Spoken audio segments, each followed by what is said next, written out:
créer un nouveau matériau avec SolidWorks, comment ça va se passer? On va voir les caractéristiques. On veut créer un nouveau matériau, du bois, du contreplaqué. On va créer notre bibliothèque personnelle. Ensuite, il faudra configurer SolidWorks pour lui donner les chemins de fichiers pour aller voir la bibliothèque personnelle.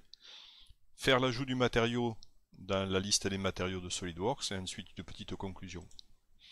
Les caractéristiques du matériel, du matériau, on les trouve sur le site spécialisé. Donc sur ce site-là, il faut faire attention, on n'est pas isotrope et on n'est pas continu sur le matériau donc du bois et même sur du contreplaqué. Ce que l'on veut voir, ce sont les caractéristiques. On retrouve sur le site des choses intéressantes, notamment l'allongement longitudinal et l'allongement transversal, puisque dans le bois on a des fibres. Et moi ce qui m'intéresse, c'est le module d'élasticité, et je choisirai 2000 mégapascales pour donner le module d'élasticité de mon matériau. Il s'agit d'un contreplaqué 5 plis, et je vais donner une épaisseur de 12. Il faudrait vérifier dans les tables exactement si on est sur une épaisseur de 12. On a aussi la masse volumique qui est de 600 kg par mètre cube. Voilà pour les caractéristiques avec lesquelles on va travailler. Maintenant, il faut que je fasse mon chemin de fichier. Donc, comme j'ai pu procéder, différemment pour le matériau pour la création des normes de profilés, je vais ici avoir un chemin. Donc, dans l'équivalent de mes documents, j'ai créé un répertoire bibliothèque SolidWorks à l'intérieur duquel j'ai les matières. Je peux aussi avoir mes normes profilées ou d'autres éléments qui concerneront ma configuration de SolidWorks avec mes éléments à moi. Donc ici, j'ai sous bibliothèque SolidWorks, j'ai la matière. C'est dans ce répertoire-là que va se mettre en place les nouvelles matières que je vais créer. Donc c'est sur mon répertoire de travail, dans l'équivalent de mes documents. Pour la configuration, il va falloir dire à SolidWorks que on a un nouveau chemin de fichier où il va trouver sa configuration de matériaux, ces nouveaux matériaux. Et on va aller dans les options du système, notamment dans l'emplacement de fichiers, et chercher la base de données des matériaux. Donc pour faire ça dans SolidWorks, on va aller voir donc, dans les options, emplacement de fichiers, je vais aller chercher les matériaux, donc base de données des matériaux, et je vais ajouter dans la bibliothèque SolidWorks les matières. Donc je sélectionne ce répertoire-là, et mon répertoire matière arrive enfin. J'ai terminé la configuration de SolidWorks. Maintenant, on va pouvoir s'assurer que dans ce chemin-là, je pointe bien à ce répertoire-là sur lequel j'ai tous les droits d'écriture, de lecture, qui est dans mon répertoire de travail sur l'équivalent de mes documents. Maintenant, je vais ajouter dans SolidWorks un matériau. Donc là, il va falloir créer le matériau. Pour ça, pour créer ce nouveau matériau, donc on a une nouvelle base qui est le bois. À l'intérieur, j'ai du contreplaqué. Et puis, j'ai un nouveau matériau qui est le contreplaqué d'épaisseur 12 avec 5 plis et qui est en bouleau. Donc, pour pouvoir ajouter un matériau, il me faut faire un bouton droit sur Nouvelle bibliothèque et ensuite faire une nouvelle catégorie. Nouvelle catégorie, créer un nouveau matériau, remplir les valeurs, choisir une apparence et on aura, par l'enregistrer, terminé la modification ou la création d'un matériau. Pour faire ça dans SolidWorks, il faut que j'ai une pièce en cours pour pouvoir avoir accès au matériau. Je vais sur les matériaux, j'édite un matériau. Donc je vais pouvoir, ici j'ai des matériaux personnalisés qui existaient déjà. Donc bouton droit, nouvelle bibliothèque. Donc on va l'appeler la bibliothèque bois. Que je sauvegarde non pas dans le répertoire de travail de SolidWorks, mais dans mon répertoire matière. Donc j'ai une nouvelle matière. Je vais rajouter une catégorie. Donc la catégorie c'est contreplaqué.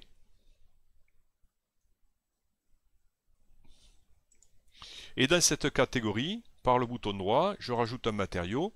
Ce matériau, c'est le contreplaqué boulot. C'est du boulot. Épaisseur 12, 5 plis. Voilà, j'y donne un nom pour que je puisse comprendre ce dont je parle. Je vais m'assurer que les unités, ce sont des mégapascales. Je vais aller chercher ici dans le coefficient, dans la limite d'élasticité, on a dit que j'ai 2000 mégapascales et que la densité c'est 600, donc la masse volumique, pardon, c'est 600, donc 600 kg par mètre cube. Je peux appliquer, enregistrer. Je vais aller dans l'apparence, et dans l'apparence, je vais aller chercher une apparence bois. Donc dans les textures de SolidWorks, in wood, et puis on va aller chercher un bois qui va bien. Voilà, une texture bois, celle que l'on veut, hein.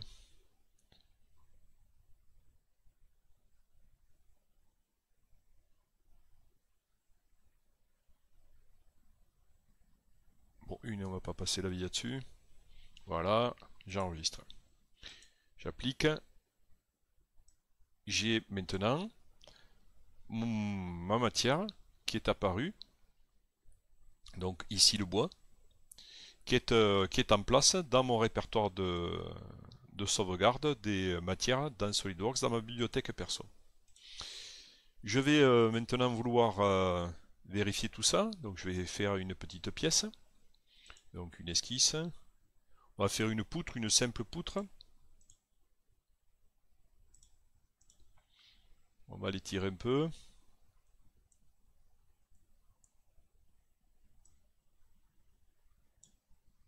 Voilà, je regarde pas les distances, les longueurs, les machins, j'étudie. Donc on a bien la représentation bois qui est arrivée parce que je lui ai dit qu'il avait une représentation bois.